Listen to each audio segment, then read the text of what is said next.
Hello students and welcome back to the channel ICT. आज हम directorate of education की worksheet number 75 discuss करेंगे। ये वर्कशीट 30 सितंबर यानी वेंसडे की वर्कशीट है, बुधवार की वर्कशीट है और यह कक्षा 6, 7 और 8 के स्टूडेंट्स के लिए है। पर शुरू करने से पहले if you are new to the channel please subscribe and also press the bell icon for all notifications. तो बच्चों, ये आज की जो वर्कशीट है वो इंग्लिश मीडियम में है, तो क्योंकि ये वर्कशीट इंग्लिश सब्जेक्ट की है तो आज की सिर्फ एक ही वर्कशीट होगी जो कि इंग्लिश में होगी और हिंदी मीडियम की आज कोई वर्कशीट नहीं है।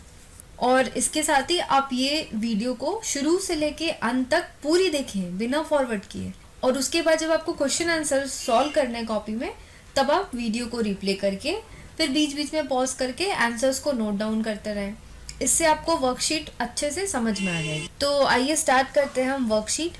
तो फर्स्ट ऑफ ऑल आपको यहाँ पे स्टूडेंट्स नेम में अपना नाम लिखना है और उसके साथ ही आपको अपनी क्लास टीचर का नाम लिखना है, name of your class teacher. तो बच्चों, आज हम पढ़ेंगे कंपाउंड वर्ड्स के बारे में।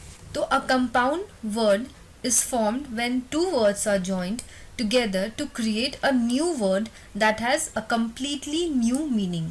तो कंपाउंड वर्ड्स कैसे बनते हैं? दो शब्दों को जोड़ के बनते हैं। तो वो जो दो शब्द हैं जो जुड़ते हैं उन दोनों शब्द का अपने आप में अलग अलग मीनिंग होता है। जब ये शब्द जुड़ते हैं तो जो नया शब्द बनता है जिसे कंपाउंड वर्ड हम बोलते हैं उसका मीनिंग कुछ और ही होता है। तो हम ये समझेंगे पहले एग्जाम्पल्स से।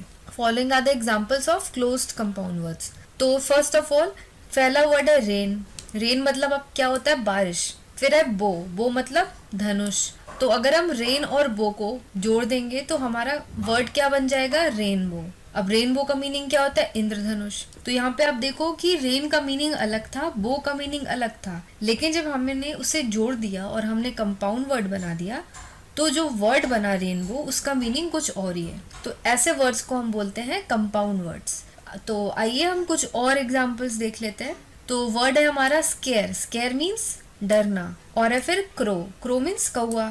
तो स्केयर प्लस क्रो हमारा वर्ड क्या बन गया? Square crow. Square crow use किया जाता है खेतों में पक्षियों को भगाने के लिए।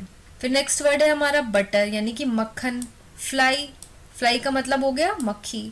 तो बटर प्लस फ्लाई हमने जब दोनों को जोड़ दिया तो हमारा वर्ड क्या बन गया? बटरफ्लाई बन गया। बटरफ्लाई का मतलब क्या होता है? तितली। तो यहाँ पे आप देखो जो वर्ड्स हमने जोड़े हैं वो दोनों की मीनिंग अलग है और जो वर्ड हमने नया बनाया है उसका मीनिंग अलग है। तो ये जो वर्ड्स हो गए रेनबो, स्केयर क्रो, बटरफ्लाई, ये वर्ड्स हो गए हमारे कंपाउंड वर्ड्स। तो हमारी वर्कशीट आज इसी के बारे में है और हमें ऐसे ही वर्ड्स फॉर्म करने हैं दिए हुए क्वेश्चंस में। तो आइए हम क्वेश्चंस देखेंगे अब। तो फर्स्ट है put the two words together to make a compound words. अब आपको दो शब्द दिए हुए हैं, अर्थ और क्वेक। तो आपको क्या करना है? आपको इन दोनों शब्दों को जोड़ करके एक नया शब्द बनाना है जिस कंपाउंड वर्ड्स। तो जो न्यू वर्ड बनेगा वो होगा हमारा कंपाउंड वर्ड। तो ये पिक्चर्स दिए हुए हैं, फर्स्ट कॉलम में आप देख सकते हैं और दूसरे कॉलम में दूसरे वर्ड्स दिए हैं पिक्चर्स के साथ। तो अगर आपको पिक्चर नहीं बनानी है तो पिक्चर आप मत बनाना। ऐसा कोई ज़रूरी नहीं है कि आपको पिक्चर बनाने हैं, सिर्फ आप ये वर्ड्स लिख सकते हो कॉपी में। जैसे अर्थ और क्वेक लिखो, प्लस साइन डालो, इज इक्वल टू करके आप आंसर लिख दो बॉक्स बना करके। आपको सिंपल ये चीज़ करनी है। तो आइए हम सॉल्व करते हैं क्वेश्चंस। तो फर्स्ट है हमारा अर्थ और क्वेक। तो अर्थ और क्वेक को जब हम मिला देंगे तो हमारा वर्ड बन जाएगा अर्थक्वेक। सेकेंड है आई और फिर है बॉल। तो आई और प्लस बॉल दोनों को मिला के बन जाएगा हमारा वर्ड आई बॉल। थर्ड है पॉप और फिर है कॉर्न। तो पॉप प्लस कॉर्न क्या हो जाएगा? पॉपकॉर्न। फोर्थ है बास्केट और वर्ड दूसरा वर्ड क्या है? बॉल। तो बास्केट और बॉल को जब हम मिला देंगे तो बन जाएगा वर्ड बास्केटबॉल। तो इस तरीके से आपको लिखना है। नेक्स्ट है हमारा कुछ और वर्ड्स दिए हमें, लेट्स ट्राई सम मोर। तो इन दोनों वर्ड्स जो दिए हैं, दो वर्ड्स दिए प्लस करके, ये वर्ड्स को भी जोड़ के हमें न्यू वर्ड बनाना है, कंपाउंड वर्ड बनाना है। तो पहला है सन प्लस शाइन क्या हो जाएगा? सनशाइन हो जाएगा। हनी प्लस कॉम्ब हो जाएगा honey comb. Water plus melon हो जाएगा वाटरमेलन। कैम्प प्लस फायर हो जाएगा camp fire. Sun plus flower क्या होगा? सनफ्लावर। पेपर प्लस मिंट हो जाएगा पेपरमिंट। तो इसी तरीके से आपको आंसर्स को कॉपी में नोट डाउन करना है। आप ऐसे ही लिख लेना, सन प्लस शाइन, प्लस का साइन देके plus shine is equal to, फिर फिल इन द ब्लैंक्स में जो आपके वर्ड बन रहे न्यू वो आप लिख सकते हो कॉपी में। तो ये थी हमारी आज की वर्कशीट।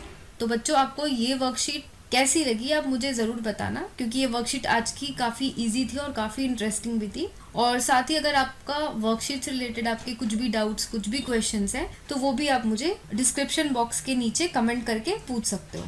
आज के लिए बस इतना ही रखते हैं। और अगर वीडियो अच्छी लगी हो तो लाइक बटन को ज़रूर दबाएं और वीडियो को अपने सारे दोस्तों के साथ ज़रूर शेयर करें। तो मैं मिलूँगी आपको फिर कल अगली वर्कशीट के साथ। Till then, take care of yourself, stay safe and have a nice day.